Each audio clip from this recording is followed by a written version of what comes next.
Well, welcome everybody to another segment of Lewis at Large. Yours truly, Warner Lewis from the flight deck. And of course, that means some smart talk radio is once again in your future, and this segment going to be a good one. We're going to be talking about an exciting event all the time here, the Lawrence Arts Center's Free State Festival. It's a week-long celebration of film, music, art, and ideas. Right in the heart of Lawrence's cultural district downtown, and should be an interesting discussion indeed. Our guest is Sarah Bishop. She is the Free State Festival Director and Ideas Programming Coordinator. And with that, we'll say, Sarah, how are you, my friend? I'm doing great. It's great to be here. Well, this is a good time of the year for you, I know. Let's do this. Sarah, let's give our listeners, if they are not aware of the history of the Free State Festival, tell us a little bit about the history and the motivation behind it. Sure. So the Free State Festival actually started as the Free State Film Festival back in 2011. It was the idea of our director of digital media and our artistic director of the Free State Festival, Marlo Angel. And she started it as a little film festival. It usually took about 2 days, and there was maybe an audience of about 400 people or so. And she did that for a couple of years. And then in 2013, the Arts Center as a whole decided to really get behind this festival and really just kind of blow it up.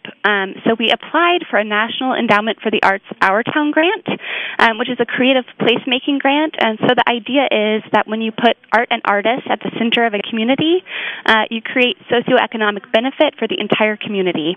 And so the festival is one way that we think we can do that. So by expanding the festival to include not only fabulous independent films, but also music, art, and ideas, we were able to take the festival to the next level in 2014.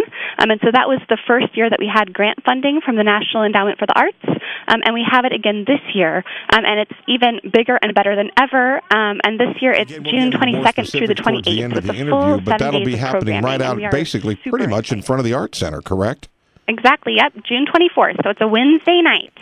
Well, let's talk about, again, trying to coordinate all of this, and I know there's several of you that have been involved for quite a long time trying to coordinate everything and make sure the buses run on time, so to speak. Share with our Lewis at Large listeners, if you would, some of the process that filmmakers go through and those artists and other people that contribute the creative side of this. What kind of selection process do they go through, and what are some of maybe the criteria that you all use? Sure. So our artistic directors for the festival are Marlo Angel and Ben Alvers. So Marlo Angel oversees the film and performance events for the festival, and then Ben oversees the music and art events for the festival. And we do have an open call for filmmakers that goes out in early January, and then all the submissions have to be in by about early March.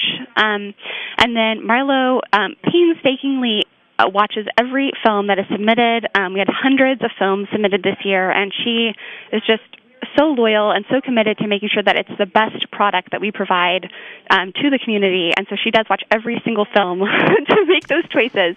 And I know that she's thinking about artistic quality, production quality, but also some things that are really innovative and creative, as well as making sure that we're representing films that are produced by diverse artists.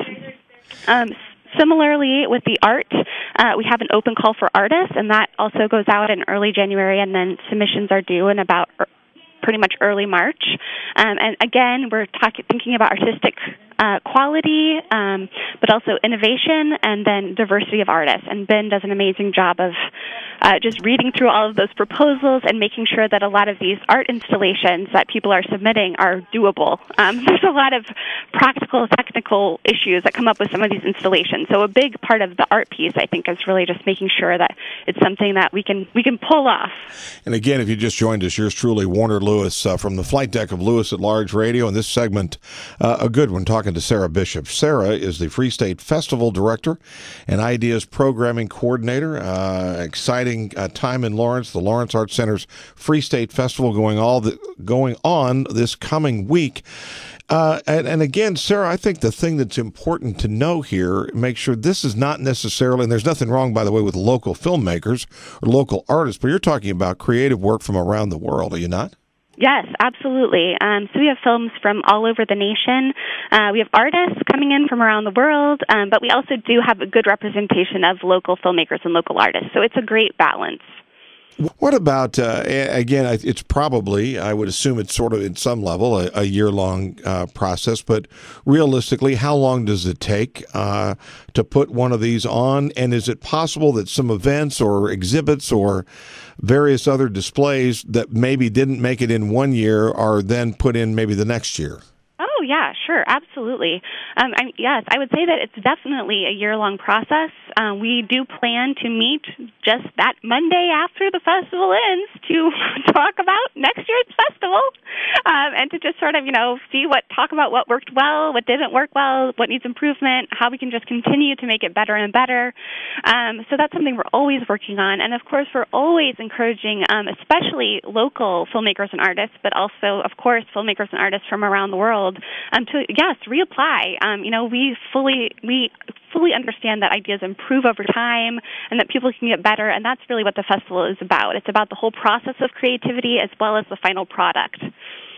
Well, let's do this, and we don't want to give away too much. Some of it is the surprise a little bit. Yeah. But if you would, let's start with the films, and can you give us a taste or some sample or examples of the kinds of things people might be seeing? Sure.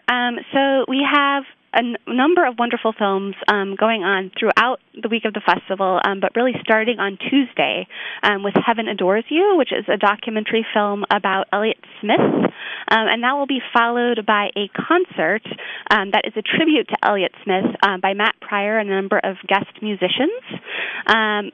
Also on Tuesday, we have John Ronson in town. He's being sponsored by the Lawrence Public Library, and he will be giving a talk about his screenwriting career, which will be followed by a screening of his film Frank.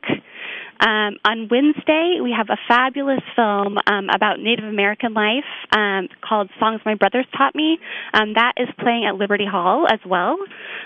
We have another documentary plus concert going on Thursday. So the documentary is about the punk band The Damned. It's called The Damned, Don't You Wish That We Were Dead? And it is followed by a concert by Mike Watt and the Missing Men. On Friday, we have Bobcat Goldthwait and Barry Crimmins here screening Bobcat Goldthwait's new film about Barry Crimmins, and that is called Call Me Lucky, and it's sort of a darker film. And then we just have a number of films going on throughout the weekend. Really, the films take off on Saturday. We have a film called Pregoland. We have a film called Four-Way Stop. All of these films are just fabulous films. We have 15 feature films this year, but we also have a number of short films that are in short film showcases. Some of them are our outreach films. So we have an outreach youth film showcase that features short films that were made by our artistic director, Marlo Angel, in partnership with the Girls and Boys Club and Van Gogh Inc. So throughout the course of the year, Marlo is actually working with these students to train them in film production, and they create these short films, and then we screen them at the festival. So that is one of the most beautiful moments of the festival, and we're super excited for it. Indeed. Again, we're talking to Sarah Bishop. We're talking all about the Lawrence Arts Center's Free State Festival going on all this coming week. Sarah, I'm looking, for example, at just Monday, starting at 5 o'clock, you've got an experimental film showcase for 4 hours. There's a VIP networking at the Cider Gallery, and then here's something I'd like. Tell me a little bit about this. KU Research from 6:30 to 8:30, Monday night presenting Speed Dating Edition. What is that all about? Yes. Oh, this is a great event. So this will take place at the Cider Gallery. It is $10, but with that you get some wonderful food from Culinaria as well as drinks. And what you get to do is rotate around and have these quick, about 2-3 minute chats with some of KU's best researchers. So everyone from chemists to historians, astronomers to English professors. It's going to be amazing. And the idea is not to end up with a partner; it's just to learn some information. So it's like almost right. asking somebody some trivia. You don't have to actually go home with any of the scholars. You can just chat with them. Yeah. And what about Ellie King? Tell us about that. Elle King, that's through our partnership with the Granada. So we work very closely with Mike Logan, who runs the Granada. Yeah. And so he has brought in Elle King, and tickets are just selling away. She's been a huge hit, and that's just another great element of the festival that is a result of some of the great partnerships that are really essential to the festival. And again, some of these events are indoors, some are outdoors, obviously. Just for logistics, and for those listeners that are trying to figure out what can I attend, what do I want to attend, what do I want to buy and not buy, is there a pass for all events, or are there certain events that are there in essence free, so therefore they don't need one? What are the events primarily that people need to buy tickets for? And if they need to buy a ticket, is it possible for some of these ticketed events that are outside to actually sell out, or is it just sort of an open forum? Yeah, that's a great question. So there's a couple different ways to buy tickets to these events. So there's the VIP pass, which gets you into everything, as well as some special cocktail hours. So most days of the festival, we have a cocktail hour from about 4 to 6 at different venues around town. And then we also have some late-night cocktail hours. So I believe on Friday from 10 to midnight, we have our cocktail hour at Merchant's Pub and Plate. And then on Saturday from 10 to midnight, we have our cocktail hour at the Burger Stand. So those are some of the special things that you get with the VIP pass. It's $150, but it does get you into everything, as well as those special cocktail hours. We also have a movie pass. It's $50. That gets you into all the movies that are being screened, as well as the movies plus concerts. So that's a great pass if you're just a movie buff and you want to just movie it out. And then we also sell separate tickets to separate events. So most films are $6. The Call Me Lucky screening is $10. And then we have some special events like Tig Notaro, who we're super excited to have on Monday night. Her ticket is $25, but she has officially sold out.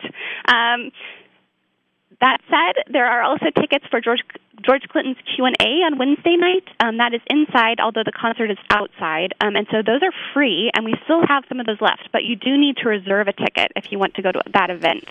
The Cider Gallery event is $10, as I said, and then we have a mixology panel at John Brown Underground on Tuesday at 6 o'clock, and that is $25 to attend that.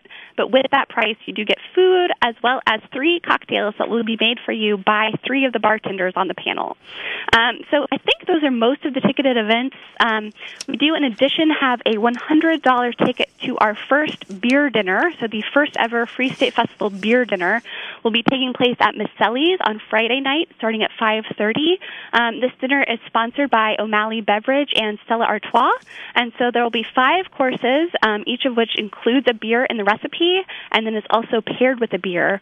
And Anheuser-Busch has sent George Reich, their brewmaster, to come and sort of talk people through the beer dinner.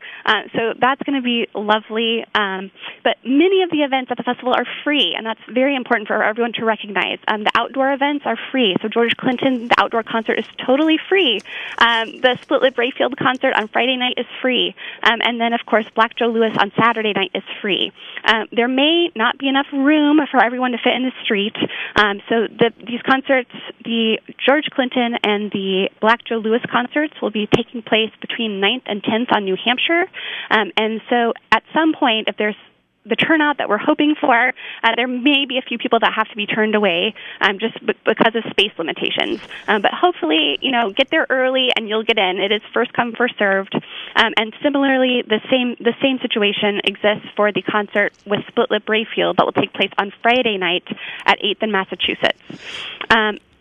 Many of the Ideas events are free as well. So many of these panels are absolutely free. You can just come by, listen to the panelists, ask questions.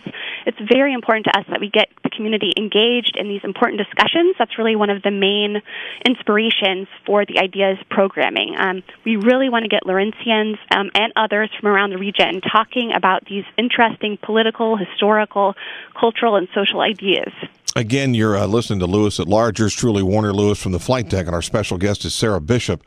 She's with the Lawrence Arts Center's Free State Festival that is coming up all this coming week. A fabulous week for all ages, all tastes, all interests, indeed. Sarah, what about, we haven't touched on this yet, what about kid-friendly events, so to speak? Yes, we do have a number of kid-friendly events, especially on Saturday. I would say that's our most kid-friendly day. So in the morning, we have a little bit of hachimaki. So that's making Japanese-style headbands and with paint and paper. That'll take place at 9:30. And then at 10 o'clock, we have a screening of a film called The Tale of the Princess Kaguya. And that is supposed to be wonderful. I haven't seen it yet, but I'm really looking forward to seeing it. Very family-friendly. And there will be a little intermission during that film, and we are encouraging everyone in attendance to wear their pajamas and come out and have a little bit of cereal during the intermission. So there's going to be a cereal bar. We're going to have fun cereals. I'm in charge of buying the cereals. I haven't done it yet, but I'm thinking Lucky Charms. So it'll be good. We also have a couple of other really fun events, including our kids' scavenger hunt.